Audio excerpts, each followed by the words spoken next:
please pray that I get sleep tonight. I have the biopsy in the morning at 7:30 and I am stressed and my brain won't shut off. So pray that I get to sleep and all things go okay. Thanks. Good morning. It's 7:25 Monday morning and it's the day of my biopsy. I'm driving there. I didn't get good sleep last night. I may have gotten 2 hours at the most, but my fear was that I wouldn't get up, and I got up. So I got up and I'm moving and I'm going. Anyway, because I'm probably gonna want to keep them on under my gown when I get the biopsy done. So anyway, today is Monday, the day of my biopsy. It's in about 40 minutes. I hope this is okay. So, yeah, I was thinking a lot about what was going on. Things kept going on in my head and I couldn't get to sleep last night. I don't know if it's necessarily the biopsy that's bothering me, probably more what the biopsy is going to tell us that's bothering me. So I'm a little bit late, I think, maybe. I'm not sure if I don't remember if they told me to get there at 7:30, and it was the actual biopsy is at 8, or if they said 7:45, but I'm cutting it close if it's 7:30. I'll be about maybe 2-3 minutes late if it's 7:30, but I'm hoping to get there right in the middle, so I won't be too late if it's 7:30, and I won't be too early if it's 8 o'clock. I mean, I'm not making any sense. I'm hoping to get there in between the two. In other words, I'm not going to be too early. If I was told to get there at 7:45, and I won't be too late if they told me to get there at 7:30. If the biopsy is anything like my breast cancer biopsy and the biopsy I had two biopsies because they messed up my first one with my mediastinal tumor, and they didn't get enough out of the first time, so they had to do it a second time. If it's anything like that, I won't be put under. I'm going to have to remember the whole thing. And they're going to give me some shots to numb that area. Kind of like when you go to the dentist and you get Novocaine and you feel the Novocaine shot in your mouth, and you have like 5 different times that they shoot you up with Novocaine. They hurt, but that pain is not as bad as the pain where they jab the, pull out your tooth or whatever. I'm probably making no sense, showing how tired I am. But my weekend was pretty good. Well, my week was pretty good. My weekend, I didn't have my kids, so Micah bought me flowers, and then he requested to make a Philly cheesesteak sandwich from real steak, where you have to shave it off. You cut it up and then you shave it off into small pieces. He requested to do that with me, which that's an amazing thing for him, asking to do something with me. I was so happy to hear. And then he followed through and he was talking. It just, for those of you who know the story, you know how amazing that right there is. And then for him to also have for him to have also given me flowers out of the blue. Amazing. I'm not sure if his dad had anything to do with it, but I don't care. It felt so sweet. And then he let me give him a hug, and that's just a big deal. He let me kiss his forehead that night when I put him to bed too, which that's another thing I haven't done in a while. Here's a big bump. Hold on a second. Okay, it wasn't as bad as I thought it was going to be. Anyway, God is definitely answering prayers in that whole saga. And I'm very thankful, God. Thank you, God, and thank you to everyone who's praying for that. And thank you to everyone who is praying for the outcome of this not to be too bad.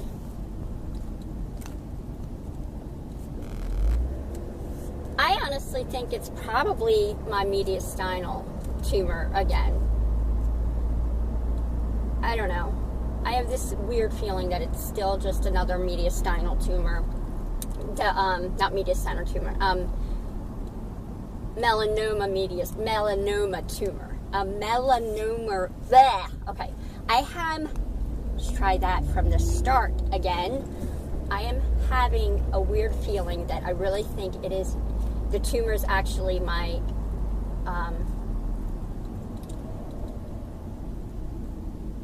melanoma tumor coming back. Melanoma cancer starting to grow again and starting to get around the immunotherapies that I've been doing for the past 2 years. Because a lot of the literature was saying that if it's going to stop working, it's going to stop at the 2-year point. The 9-month, I think it said it'll stop first at the 9-month. And if it doesn't and it continues, it might stop at the 2-year, or it'll work forever. And we're at our 2-year mark. So it just, I'm not sure. I just have a weird feeling about that. Another thing that was keeping me up last night is I kept coughing. And I kept feeling like I was like kind of suffocating when I laid down. So I had to, of course, sleep sitting up on the couch again. All right, well, I'll get back to you. I don't think I'm going to be able to actually record anything in the hospital. If I do, it'll probably be on another phone. I'm not sure. My phone I'll record it on, so it'll look different. But I'm definitely going to get back on and talk about how it was when the biopsy's over. So I'm having the biopsy, of course, at the same hospital I get my treatment at, St. Mary's. That's where I've gotten all, except for my breast tumor. I got the other ones checked there. I had my breast tumor checked in the breast surgeon's office, because they had like their office was also a place where they do surgery for breast cancer back when I had my breast cancer in 2010. So they had their own labs there and everything. Otherwise, I would have either had it at St. Mary's or even Holy Redeemer. But I'm glad it's at this hospital. I'm used to it. They know me. I've been there so many times. They know me by name. I need to focus on driving, so I'm going to let you go and catch up on you. Anyway, I'm going to go. I'll be back soon after I'm done.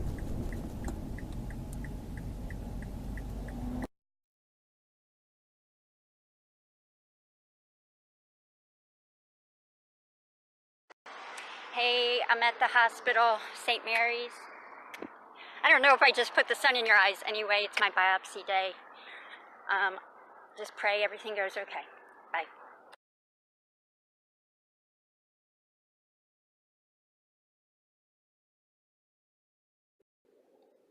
I'm here.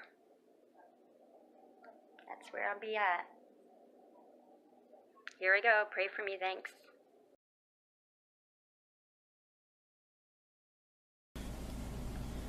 Seven samples of a ultrasound guided needle biopsy. They had to take 7 samples. I'll be honest, the hardest part was the numbing, and then towards the end they found out that the doctor asked for an unusual sample for something, so they had to go back in and do it from the other side. That hurt. I don't think he was anticipating that side, so he didn't numb that side up as much, but that hurt. I started to feel nauseous. And it's weird because even though I didn't have pain before that, the pressure made me feel nauseous, like I was going to throw up. And then that came and I was shaking, and because I didn't bring anybody with me. Thank God he had a plan, because I walked in and the MRI technician who helped out with the biopsy knew me, and I knew her from many years ago. She was a neighbor to someone from my old church. And so even though I didn't have anyone there for me, she was there, and she was a great support. She let me hold her hand, and she did this thing with her hand as I was holding it. She was like shaking it, and not shaking it, but kind of putting pressure, like getting tight and then going loose and tightening and loosing. The way she did that really was good for me, because it kept my attention off of the pain and onto her hand. So she was a godsend. Thank you, God, for putting her there. Something I never could have imagined. And so I have ice pack. He said I'll probably be bruising, but nothing major. Maybe a little pain. Take ibuprofen and stuff and keep ice on it. Yeah, they took 7. They're that big. Oh. And at one point he jabbed it in and I could hear the boom, like, and I was like, oh. Because it wasn't, he thought he might have been able to do a core biopsy, and then he saw where exactly it was. He's like, there's no way I can do a core biopsy. So, yeah, it's done and over with. Now is the waiting time again. So, I'll let you guys know if I hear anything back.